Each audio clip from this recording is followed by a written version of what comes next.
The old house had always been a magical place. It stood tall at the edge of the woods, surrounded by towering oak trees and wildflowers that seemed to dance in the breeze. Inside, it was filled with the warm smell of wood polish and the soft hum of laughter, especially during family holidays.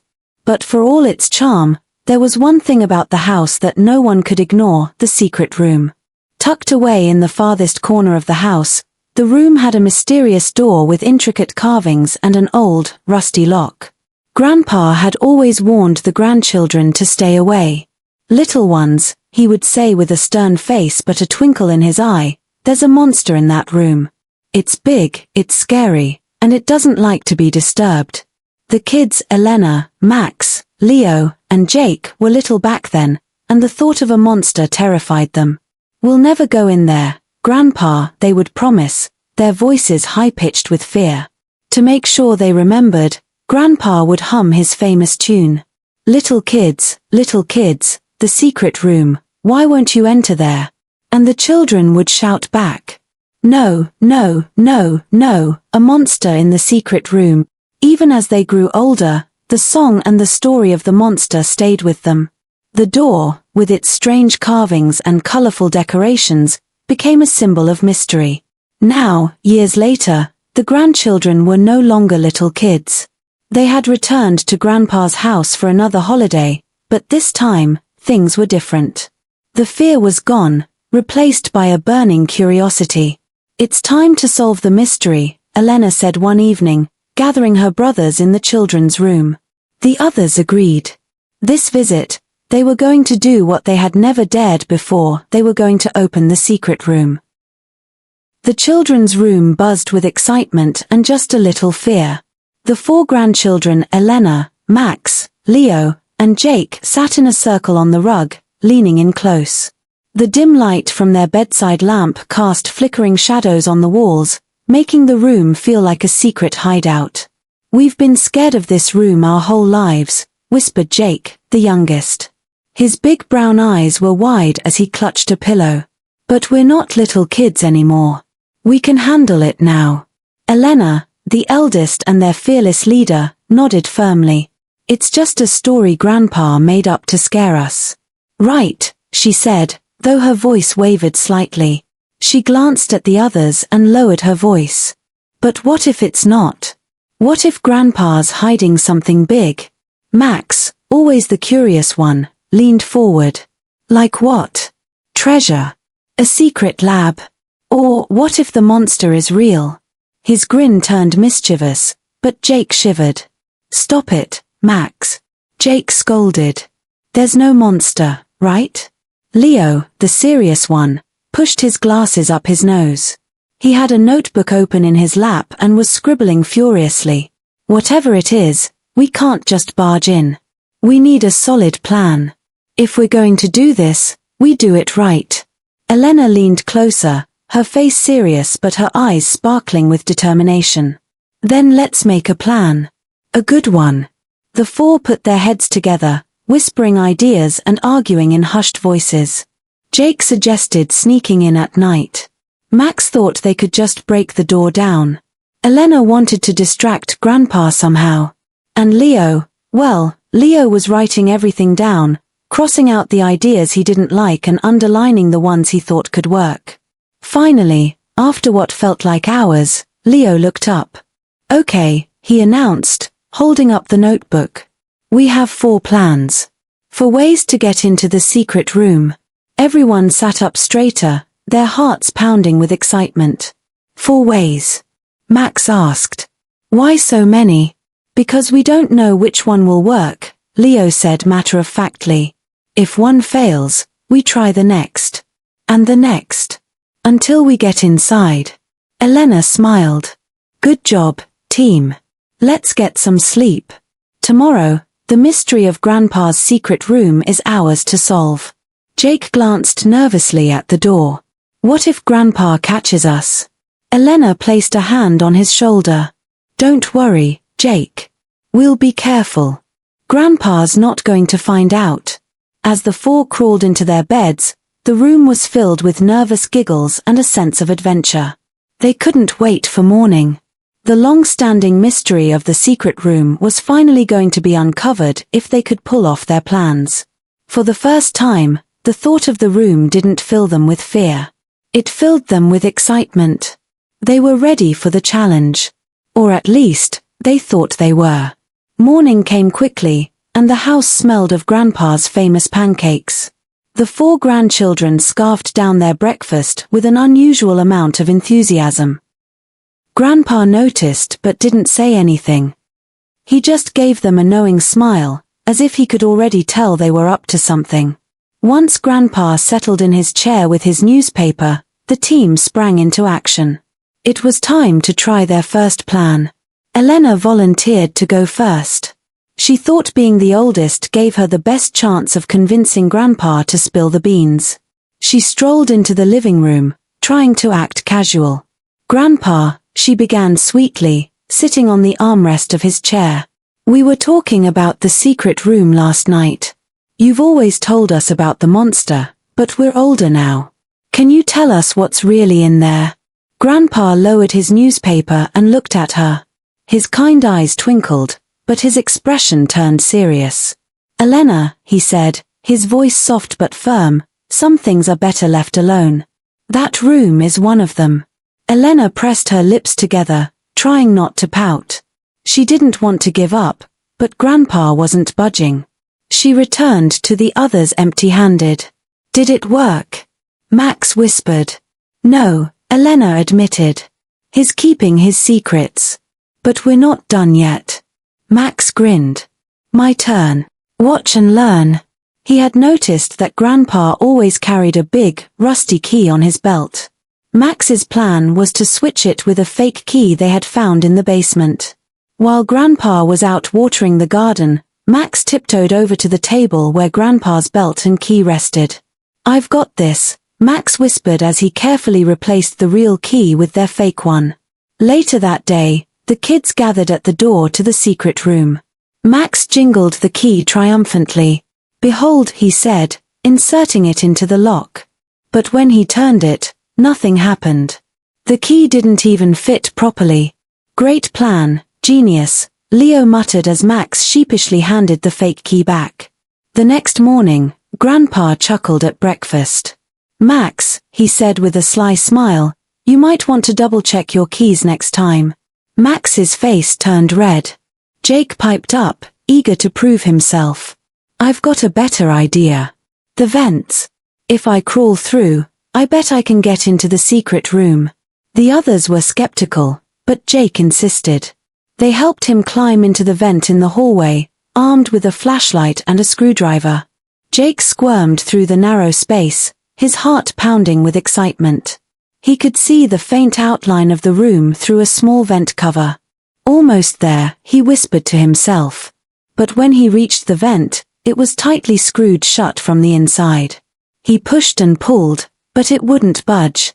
Jake sighed and started crawling back, covered in dust and spiderwebs. "Any luck?" Elena asked when he climbed out. "None," Jake grumbled. "And now I smell like dust bunnies." Leo had the final idea for the day. "We need Grandpa out of the house," he declared.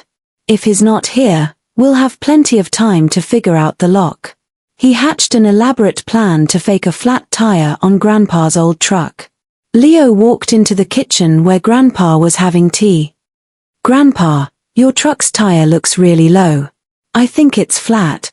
Grandpa jumped up, concerned. "A flat tire? Let me take a look." The others watched from the window as Grandpa examined the truck. But instead of heading out to fix it, he chuckled, grabbed his air pump, and fixed it in record time. "Nice try, kids," Grandpa said as he came back inside, wiping his hands. "But you're not as sneaky as you think." The cousins regrouped in the children's room that evening. "All our plans failed," Jake said, flopping onto the bed. "But we're not giving up," Elena said firmly. "We just need to think harder. Tomorrow, we'll figure it out. Together." The others nodded, determined. They still had one more chance to solve the mystery of Grandpa's secret room. The sun rose over Grandpa's house, spilling golden light through the windows. Birds chirped outside, but the cousins were already awake, sitting in a circle in the children's room. They were tired from yesterday's failures, but none of them were ready to quit. Elena clapped her hands to get their attention. All right, everyone. We've tried asking Grandpa. We've tried sneaking the key, crawling through vents, and even distracting him. None of it worked. She looked at each of them. But we have one last chance. This time, we work together. Jake, still yawning, rubbed his eyes. What's the plan? Elena smirked. Simple. While Grandpa naps this afternoon, we'll combine everything we've learned. Max will keep watch. Leo will use tools to open the lock. Jake and I will handle anything unexpected. Why can't I open the lock? Jake grumbled. Because you're still scared of the monster, Max teased, sticking out his tongue. I am not. Jake protested, but his cheeks turned pink. Focus, Leo interrupted, holding up a small bag of tools. We only get one shot at this, so no mistakes. After lunch, Grandpa settled into his favorite armchair in the living room. His eyes grew heavy as the warm afternoon sun streamed through the window. Before long, he was snoring softly, his head tilted back. Now's our chance, Elena whispered, peeking around the corner. The team sprang into action. Max stationed himself by the living room doorway to keep an eye on Grandpa. I'll whistle if he wakes up, he said. Elena, Jake, and Leo tiptoed down the hallway to the secret room. Leo knelt in front of the lock, pulling out a screwdriver and a paperclip. This is going to take a minute, he whispered, his fingers working quickly. Jake bounced nervously on his toes. What if Grandpa hears us? He won't, Elena whispered. Just stay quiet and let Leo work. Minutes felt like hours as Leo fiddled with the lock. Sweat beaded on his forehead. The others held their breath, listening for the faintest sound of Grandpa stirring. Suddenly, there was a loud click. It's open, Leo whispered triumphantly. Elena grabbed the doorknob and pushed the door open slowly. The creak of the hinges echoed in the silent hallway. For a moment, all four of them froze, staring into the dark room beyond. Inside the secret room. The room wasn't what they had expected. No cobwebs. No monster. Instead, the space glowed softly, sunlight streaming through a small skylight. Shelves lined the walls, filled with books, old photographs, and jars of tiny trinkets. In the center of the room stood a large wooden chest. It looked ancient, its surface covered in carvings of vines and animals. Whoa, Max said, stepping inside. This is amazing. Jake hesitated at the door. No monster, he asked, his voice trembling. No monster, Elena assured him, pulling him inside. She knelt by the chest and opened it carefully. Inside were treasures beyond anything they could have imagined. A gold locket, a silver medal, faded letters tied with ribbon, and a map with strange markings. What is all this? Jake asked, picking up a small, worn book. It's our family history, Leo said, studying the map. These are Grandpa's secrets. Before they could say more, a voice behind them made them all jump. Well, Grandpa said, leaning on the doorframe with a soft smile. I see you've finally done it. Grandpa, Jake squeaked, dropping the book. Grandpa chuckled and stepped into the room. I always knew this day would come, he said, his voice warm and kind. The monster wasn't real. It was just a story to keep you away until you were old enough to understand. Understand what? Elena asked. Grandpa gestured around the room. This room holds the story of our family.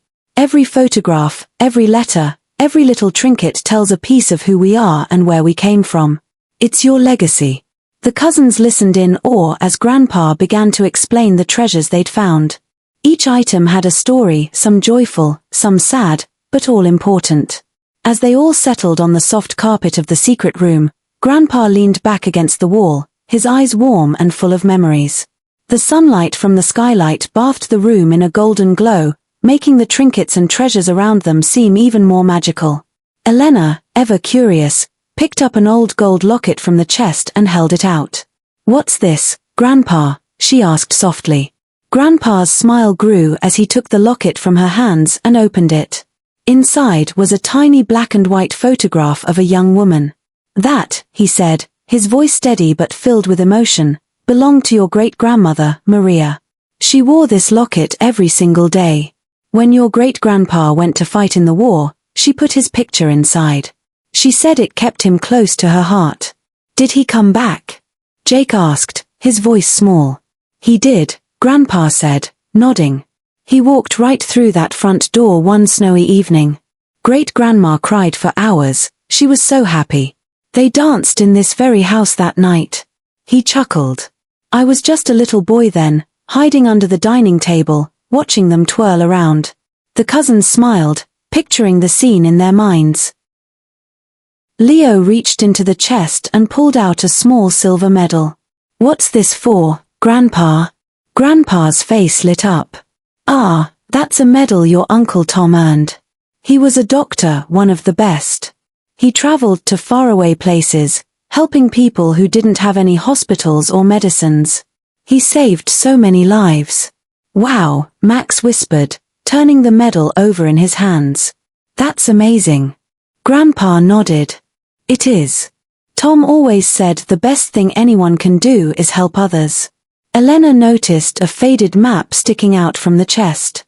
She carefully unfolded it, revealing strange markings and handwritten notes. And what's this map for? Grandpa chuckled. That's a story for another day, my dear.